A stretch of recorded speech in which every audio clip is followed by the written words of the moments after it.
El mal no existe. Así como no se coloca un blanco para desacertarlo, de igual manera no se genera en el mundo una naturaleza del mal. Pensamiento positivo. Si alguien confiara el cuidado de tu cuerpo al primero en llegar, te indignarías, y cuando tú mismo abandonas tu alma al primero en llegar, a fin de que, si te injuria, tu alma será confundida y turbada, ¿no te avergüenzas de ello? Deliberar. En todo asunto, antes de emprenderlo, mira bien lo que lo precede y lo que le sigue, y solo después de tal examen, empréndelo. Si no observas esta conducta, tendrás en principio placer en lo que hagas, pues no tendrás en cuenta lo que sigue, pero al final, cuando aparezcan las dificultades, estarás lleno de confusión. Querías vencer en los Juegos Olímpicos, también yo, en verdad, pues... Vaya, qué hermoso. Pero examina bien, de antemano, lo que precede y lo que sigue a una empresa semejante. Puedes emprenderla después de este examen. Tendrás que someterte al régimen disciplinario y alimenticio y abstenerte de golosinas, hacer ejercicios en las horas señaladas, haga frío o calor, beber agua y vino, solo moderadamente. En una palabra, es preciso librarse sin reserva a ejercicios diarios como si del médico se tratase, y después de todo esto, participar en los juegos. Allí, puedes ser herido, descoyuntadas las piernas, ser humillado, y después de todo esto, ser vencido. Cuando hayas sopesado todo esto, ve, si tú quieres, hazte atleta. Si no tomas precauciones, solo harás tonterías y payasadas como los niños que tan pronto como son atletas, son futbolistas, ahora son, llevados por los medios de comunicación, comediantes y un instante después representan tragedias.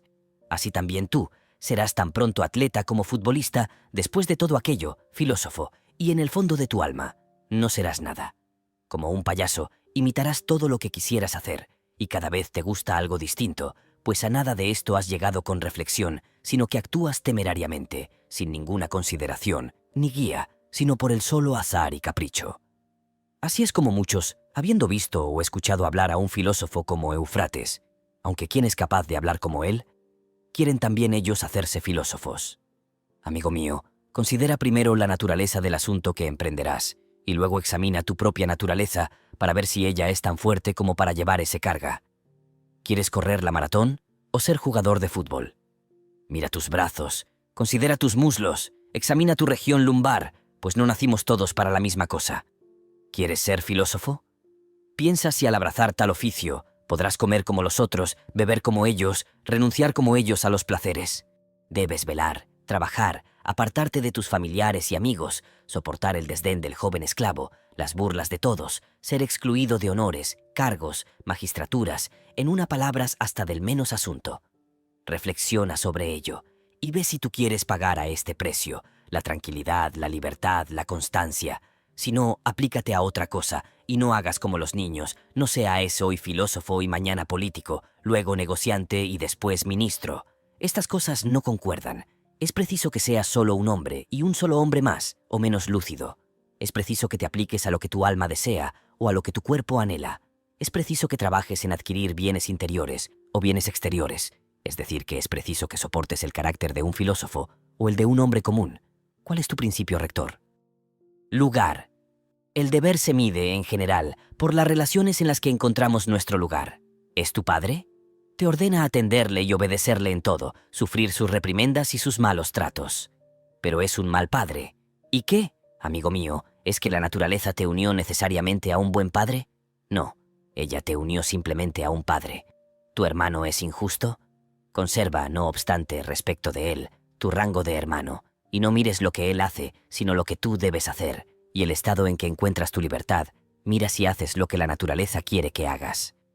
Pues otro no te ofenderá, ni te herirá nunca, si tú no lo deseas. No serás herido sino cuando tú creas serlo. Por este medio, entonces, estarás contento siempre de tu vecino, de tu colega, de tu patrón, si tú te acostumbras a tener estas relaciones, naturales, presentes siempre, ante tus ojos. Piedad. Sábete que el principio y el fundamento de las religiones consiste en tener de Dios opiniones rectas y sanas, como de que Él existe y sostiene con su amor todo cuanto ha sido creado, que Él gobierna el mundo, de conformidad con las leyes de lo que existe, con sabiduría y amor, que tú estás aquí para descubrirlo y acceder de voluntad y de corazón a las cosas como que de Él provienen. De esta manera no te quejarás nunca de Dios, y no le acusarás de abandonarte, sino que buscaras en las cosas el designio de Él. Pero estos sentimientos solo puedes lograrlos renunciando a todo lo que no depende de nosotros y constituyendo como bienes todo lo que de ti depende. Pues si tomas por bien o por mal alguna cosa que de ti no depende, necesariamente tus deseos quedarán frustrados y caerás en lo que temes, quejándote entonces y odiando a los que crees causantes de tu malestar. Pues todo animal ha nacido para aborrecer y para huir de lo que le parece malo o dañino, y de lo que lo causa, y para amar lo que le parece útil y bueno y lo que lo causa. Es entonces imposible que aquel que cree ser perjudicado por algo se alegre del perjuicio y ame lo que lo causa. He aquí de dónde viene el que un hijo llene de reproches e injurias a su padre, cuando su padre no lo hace parte de lo que son los bienes. He aquí lo que hizo enemigos irreconciliables a Eteocles y Polinices. Ellos toman el trono como un gran bien. He aquí lo que hace que el agricultor, el piloto, el comerciante, maldigan a Dios, y he aquí, en fin, la causa de las murmuraciones de aquellos que pierden sus mujeres y sus niños. Pues allí donde está lo útil, también está la piedad. Así pues, todo hombre que tiene cuidado de regular sus deseos y sus aversiones según las reglas prescritas, tiene cuidado de nutrir y aumentar su piedad. En sus oraciones y en sus ofrendas, cada uno debe seguir la costumbre de su país y hacerlo con pureza, sin parsimonias ni negligencias, sin irreverencias, sin mezquindad, ni gastando más de lo que se puede. Adivinar. Cuando vas al astrólogo, recuerda que tú ignoras el futuro y que vas a aprehenderlo. Pero también recuerda, si eres filósofo, que vas a consultar aquello que de ti depende, pues, de lo que no depende de ti, es desde todo punto necesario que para ti no sea ello, ni un bien ni un mal. No lleves, pues, al liarre donde el adivino, inclinación o aversión alguna por ninguna cosa del mundo, tampoco temblarás, sino que estarás persuadido y convencido de que todo lo que te llegare es indiferente y no te atañe, y que, de cualquier naturaleza que eso sea, dependerá de ti el hacer buen uso de ello. Esto nadie puede impedírtelo. Ve pues con confianza, como si fuese a Dios a quien te aproximas, que sea Él de quien recibas algún don. Por demás, cuando se te haya dado algún consejo, recuerda que son los consejeros a quienes tú has recurrido y que son de ellos las órdenes que desobedecerás o no. No se va al astrólogo, tal como lo recomendó Sócrates, más que por aquellos casos en que por ninguna forma de razonamiento o arte pudo conocerse lo que se pretende. De modo que, cuando debas compartir algún peligro por un amigo o por la patria, no habrás de consultar al adivino para saber si hay que hacerlo, pues si el adivino te declara que la configuración de tu cielo astrológico es malo, que este signo te presagia o la muerte, o heridas, o el exilio. Pero la razón opta, a pesar de todas estas cosas, que se debe socorrer al amigo y exponerse por su patria. Fíate entonces de un adivino aún más grande que aquel que consultaste, obedece a Apolo Pitio, que echó del templo a uno que, pudiendo, no libró a su amigo de un asesinato. Saber hacer. Guarda frecuente silencio, no digas más que las cosas necesarias y dilas en pocas palabras. Cuando la ocasión lo exija, habla, pero no de cosas triviales y comunes. No hables ni de juegos de fútbol, ni de la lotería, ni de estrellas de cine, ni de bebidas, ni de comer, que son tema de conversación ordinaria. Sobre todo, no hables nunca de persona alguna, ni para injuriarla, ni para alabarla, ni para hacer comparaciones.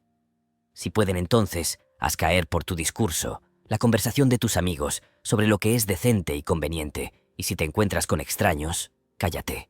No rías, ni mucho, ni frecuente, ni con exceso. Evita, si se puede del todo, el juramento, y si no, según lo permitan las circunstancias. Evita los convites públicos y de quienes no sean filósofos, pero si has de hacerlo, redobla la atención sobre ti mismo, a fin de no dejarte llevar por los modos y maneras de hacer del vulgar. Sábete que, si alguno, en estos convites, es impuro, aquel quien con él se roce, por limpio que sea, será igualmente impuro. En lo que respecta al cuerpo, solo usa lo estrictamente necesario cuando las necesidades del alma lo demanden, por ejemplo, el alimento, el vestido, el techo, la servidumbre, y excluye lo que lleve a ostentación o molicie. Con respecto a los placeres del amor, abstente, si puedes, antes del matrimonio, y si gustas de ellos, que al menos sea según la ley. Pero no seas severo con aquellos quienes los usan, no los reprendas ni censures, ni te vanaglories de tu continencia. Si alguien te hiciere saber que un individuo habla mal de ti, no te defiendas, ni refutes lo que haya dicho, sino que responde: Aquel que ha dicho aquello de mí ignora sin duda mis otros defectos, de lo contrario no habría dicho solo estos. No es necesario en absoluto ir de seguido al cine y a los juegos deportivos. Y asistes en alguna ocasión, no te preocupes sino por ti mismo, esto es, quieres solo que suceda lo que suceda y que venza solo el vencedor, porque así no tendrás tropiezo. Evita el gritar o burlarte o conmoverte por algo o por alguien. Y una vez te hayas alejado, no hables mucho de lo que has visto, pues esto no serviría para corregir tus errores, ni te tornaría un hombre más honesto, ya que estas largas entrevistas testimonian que solo el espectáculo ha llamado tu atención. No vayas ni a los espectáculos ni a las piezas de teatro, o al menos no sin motivo. Pero si allí te encuentras, guarda gravedad y compostura, y no muestres desagrado. Cuando debas conversar con alguien, sobre todo con quienes se considera superiores en la ciudad, proponte a ti mismo la pregunta sobre lo que hubieran hecho en tal ocasión Sócrates o Zenón. Por este medio, no estarás embarazado por hacer lo que es de tu deber y por usar convenientemente lo que ocurra cuando visites a alguien poderoso. Imagínate de antemano que no le encontrarás en casa, o que se negará, o que no se dignará a abrirte la puerta, o que no se ocupará de ti. Si, a pesar de esto, de ver allí ir, soporta lo que llegue y no te digas, no valía la pena. Pues es lenguaje de un hombre vulgar, de un hombre sobre el que las cosas exteriores tienen mucho poder. En las conversaciones ordinarias, evita recordar muy a menudo y sin medida algunos de tus hechos o peligros por los que has pasado, pues el oír tales cosas no agrada a los demás, ni a ti mismo el recordarlas. Evita incluso jugar el papel de hazme reír. Uno es inducido por tal vía a deslizarse en el género de aquellos que no son filósofos, y al mismo tiempo esto puede disminuir el respeto que de ti se tiene. Es igualmente peligroso dejarse llevar por discursos obscenos, chistes vulgares, y cuando te encuentres con tales conversaciones, que no faltan, si la ocasión lo permite, reprende a quien lo inició, o al menos que tu silencio testimonie, por el rubor de tu frente y por la severidad de tu rostro, que estos modos de conversación no te gustan. Imaginar. Si tu imaginación te presenta la imagen de algo voluptuoso, entonces, como siempre, vigila sobre ti, teme ser de ella cautivo, que esta voluptuosidad espere y dale dilación. Luego compara los dos momentos, el del goce y el del impedir que siga, y los reproches que te harás a ti mismo, y opón la satisfacción que te proveen estos dos momentos. Si encuentras que es el tiempo para ti de gozar de tal placer, ten cuidado de que su agrado no te venza y no te dejes seducir por el placer, o ponle cuánto mejor es tener de ti conciencia del logro de la victoria. El saber del otro. Cuando hagas algo, luego de haber reconocido que es tu deber, no evites ser visto haciéndolo, por malo que sea el juicio que el pueblo pueda de ello hacer. Si la acción es mala, evítala, y si no, ¿por qué temes reproches injustos? Operaciones lógicas. Igual que las siguientes proposiciones. Es de día, es de noche, tienen gran valor cuando están disjuntas, y ninguno con la operación copulativa, así también no tiene valor alguno el querer todo para sí, sin miramiento por los otros. Cuando entonces comas con otro, recuerda más la calidad de quien te invita que la calidad de lo que se te servirá. Guarda para con tu comensal el debido respeto. Lugar. Si tomas cualquier rol superior a tus fuerzas, has procedido torpemente, a la vez que desechaste el que habrías representado bien. Ceder. Así como al andar te cuidadas de pisar un clavo o torcerte un pie, procura también de igual modo no dañar la parte maestra de ti mismo, la razón que te conduce. Si así observas, en cada acción de la vida, nos aplicaremos en ella mayor seguridad. Poseer. La medida de las riquezas para cada uno es el cuerpo, como el pie es la medida del zapato. Si te atienes a esta regla, guardarás siempre la justa medida. Pero si no la tienes en cuenta, pierdes. Rodarás como en un precipicio donde nada te detiene. Sucede lo mismo con el calzado. Si pasas la medida de lo que tu pie requiere, luego tendrás zapatos dorados, y luego querrás de diamantes. Pues luego de rebasar la medida, no hay límites. Mujeres. Al cumplir los 14, las mujeres son llamadas, por sus maridos, señoras. Ellas entonces, viendo en ello que no se les considera sino para el placer que ellas procuran, no sueñan otra cosa que cargarse de artificios y adornos, poniendo sus esperanzas en baratijas. Nada es más útil y necesario que aplicarse en hacerse entender que no se les honrará y no se les respetará, sino por su sabiduría, pudor y modestia. El cuerpo, un signo cierto de un espíritu incapaz, es el de ocuparse mucho tiempo en el cuidado del cuerpo, asimismo como en el ejercicio, la bebida, el comer y en otras necesidades corporales. Estas cosas no deben ser lo principal, sino lo accesorio de nuestra vida, y es preciso hacerlas como al pasar. Toda nuestra aplicación y nuestra atención debe estar puesta en las cosas de nuestro pensamiento. Agraviar. Cuando alguien te maltrate o hable mal de ti, persuádete que él cree a ello estar obligado. No es entonces posible que él se adhiera a lo que a ti te parece, sino a los suyos propios. Tal que, si él tiene un parecer erróneo, es solo quien se hiere, pues solo él es quien se equivoca. En efecto, si alguien cree falso un silogismo verdadero, no es el silogismo quien sufre, sino quien en su juicio se ha engañado. Si te sirves bien de esta regla, soportarás pacientemente a quienes de ti mal hable, pues a cada injuria no dejarás de decir: él cree tener razón. Las asas del sentido. Cada cosa tiene dos asas, una por la que es llevadera, la otra por la que no lo es. Si tu hermano te hace injusticia, no lo tomes por el lado de la injusticia que él te hace, pues es el asa por donde la cosa no es llevadera. Pero si lo tomas por el otro lado, por el de que él es tu hermano, un hombre que fue criado y alimentado junto a ti, entonces él le tomarás, el asunto, por el buen lado, el que te lo tornará soportable. Absurdo. No es razonar con coherencia decir: soy más rico que tú, por lo tanto soy mejor que tú, soy más brillante que tú, entonces soy superior a ti. Para razonar más coherentemente es preciso decir: soy más rico que tú, pues mis bienes son mayores que los tuyos. Soy más brillante que tú, pues mis discursos tienen mayor valor que los tuyos, ya que tú no eres, ciertamente, ni riqueza ni elocución. Interpretar. Si alguien se baña temprano, no dices que hace mal al bañarse tan pronto, sino que él se baña antes de cierta hora. Alguien bebe mucho vino, no dices que él hace mal en beber, sino que él bebe.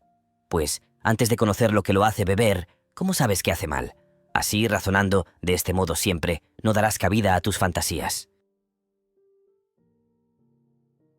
Nombrar.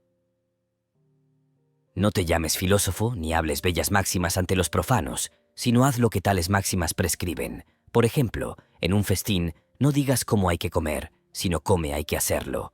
Y recuerda que Sócrates rechazó toda ostentación y fastuosidad, tanto que, cuando los jóvenes le pedían les recomendara un filósofo, él mismo les conducía, sin quejarse, por el poco caso que de él hacían. Si se da la ocasión de hablar de cosas bellas entre profanos, guarda silencio, pues hay el gran peligro de tener que dar cuenta de lo que tú no has digerido.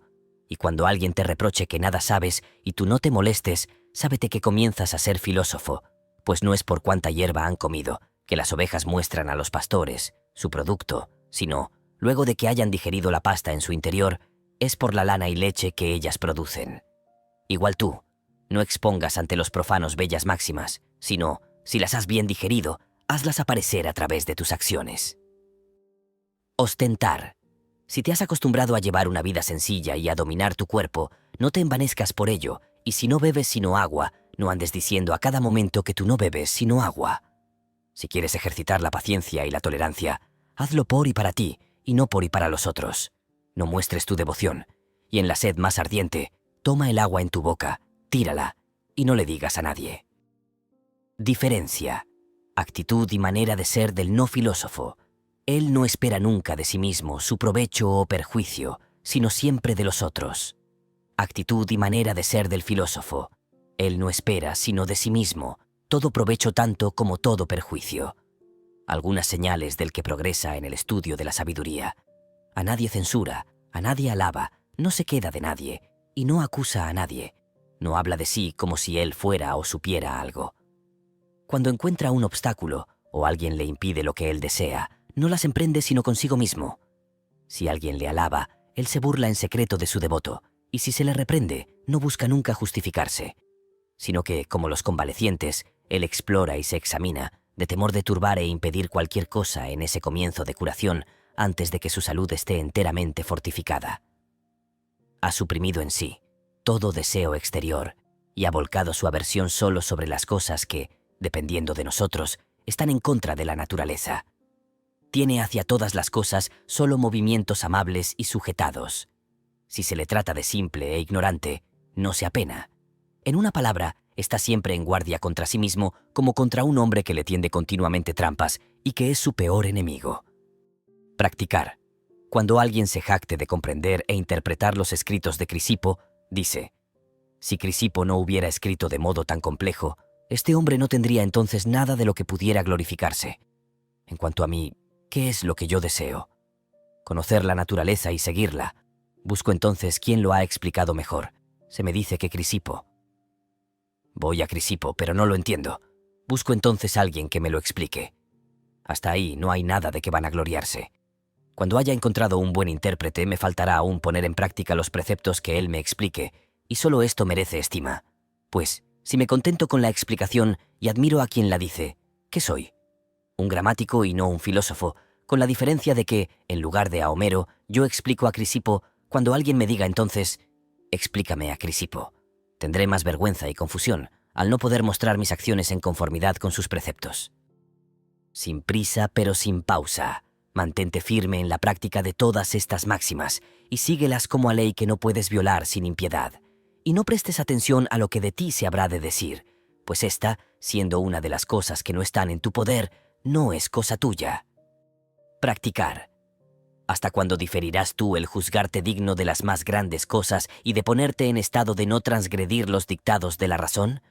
Has recibido preceptos a los cuales debes dar tu consentimiento, y lo has dado. ¿Qué maestro esperas entonces para encargarle tu bienestar? Ya no eres un niño, sino un hombre hecho. Si te descuidas y emperezas, y siempre vas cambiando de propósito, si todos los días dejas para otro día el cuidar de ti mismo, sucederá que ni te darás cuenta de que no haces progreso alguno, y perseverarás sí, pero en tu ignorancia, tanto al vivir como al morir. Desde ahora entonces, comienza a juzgarte digno de vivir como un hombre, y como un hombre que ha hecho ya algún progreso en la sabiduría, y que todo lo que te parece bello y bueno sea para ti una ley inviolable. Si se presenta alguna cosa grata o desagradable, honroso o deshonroso, recuerda que ahora es el momento de luchar, que los Juegos Olímpicos se han abierto, que no es tiempo de diferir más, y que depende en un solo día y de una sola acción de coraje o de cobardía, tu avance o tu pérdida. Es así como Sócrates alcanzó la perfección, sirviéndose de todas las cosas para su progreso y no siguiendo sino la razón. Por ti, aun cuando aún no seas como Sócrates, debes vivir como alguien que puede llegar a ser como él. Filosofía. La primera y más importante parte de la filosofía es la que trata de la práctica de los preceptos. Por ejemplo, no mentir. La segunda es la que hace las demostraciones, porque es preciso no mentir.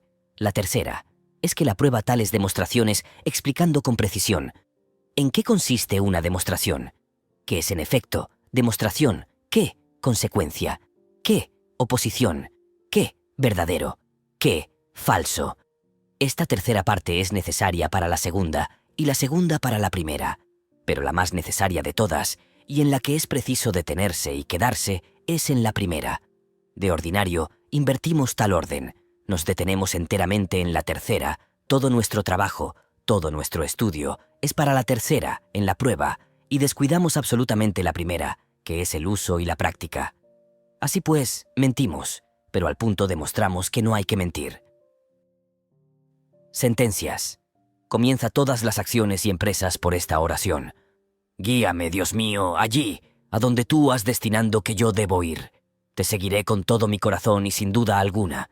Y cuando quiera resistir a tus órdenes, me vuelva malvado e impío, quiero, a pesar de mí, seguirte. Dite, enseguida, aquel que se acomoda como es preciso a la necesidad es sabio y hábil en el conocimiento de las cosas divinas. En tercer lugar, di, pasemos con coraje por ahí, pues es por ahí que Dios nos conduce y nos llama. Los malvados pueden matarme, pero no perjudicarme. Sobre Epicteto. Epicteto nació en el año 50 después de Cristo, en Hierápolis, poblada y rica ciudad de la Frigia meridional, provincia del Imperio Romano. Llevado de niño a Roma como esclavo, estuvo al servicio de Epafrodito, un liberto secretario de Nerón. Tal fue Nerón, comenta Quevedo, que en su tiempo ser esclavo en Roma no era nota, sino ser ciudadano, pues era esclavo en la República, que era esclava. Todos lo eran. El emperador, de sus vicios; la República, del emperador; Epicteto, de Epafrodito. Oh, alto blasón de la filosofía, que cuando el César era esclavo y la república cautiva, solo el esclavo era libre. Las relaciones con su amo no eran muy gratas, pues se cuenta que Epafrodito se divirtió una vez retorciéndole a Epicteto una pierna con un instrumento de tortura, mientras Epíteto se limitaba a advertirle que se la iba a romper, y luego, cuando eso sucedió, a exclamar por todo reproche: «Ya te dije que me la romperías». Seguramente, dice el traductor de una de las versiones desde el griego al castellano, José Manuel García de la Mora, era solo un modo de expresar el lema de Epicteto: resiste y abstente de pasiones, afectos y opiniones. La cojera que padeció se debió al reuma. A Epicteto, siendo esclavo, se le permitió asistir a las clases que diera el estoico Musonio Rufo en 70 después de Cristo, en la urbe. El estoicismo, en la época, era el modo de oponerse, ambos ciudadanos y esclavos, a la tiranía de los césares. En las religiones llegadas de Oriente, la cristiana por ejemplo, abundan elementos estoicos. San Pablo, antes de su conversión, llamado Saulo, por ejemplo formado y nacido en Tarso de Cilicia, sabía de la estoa. Esta orientación del pensamiento fue fundada por Zenón, quien naciera en Citio de Chipre. Menciona José Manuel que doctrinas como las de que todos los hombres son hermanos, descendientes o hijos de Dios, que llevan en sí una chispa de la divinidad, que todos son, por tanto, de la misma dignidad y estirpe, sin ninguna diferencia natural entre libres y esclavos, que todos deben aspirar a la mayor justicia en sus acciones, que el mundo entero es la universal y pasajera patria, entre otras, debían de parecerles muy adversas y subversivas a los endiosados déspotas imperiales, a los Calígulas y Nerones. Incluso Vespasiano, que era relativamente tolerante, expulsó de Roma a cínicos, esclavos y plebe, estoicos y estoicos, así llamados los estoicos de las clases elevadas, en el año 71. El terrorista Domiciano el Cruel expulsó y persiguió a cristianos y a filósofos. En el año 93, Epicteto era ya liberto, vestía los atuendos de filósofo como su maestro Rufo y empezó a profesar públicamente el estoicismo. Fue desterrado de Italia como sus colegas. Se estableció en la floreciente Nicópolis, ciudad de Epiro fundada por Augusto en la ribera del Golfo de Ambracia para conmemorar la victoria de Axio, donde abrió una escuela pública y vivió durante más de 40 años. Dejó de vivir en soledad cuando recogió a un niño abandonado y contrató a una mujer para que lo cuidara. Cuando Arriano, uno de sus discípulos, quien hubiese tomado notas para sí de las palabras del maestro, publicó el Enquiridión, probablemente Epicteto ya había muerto.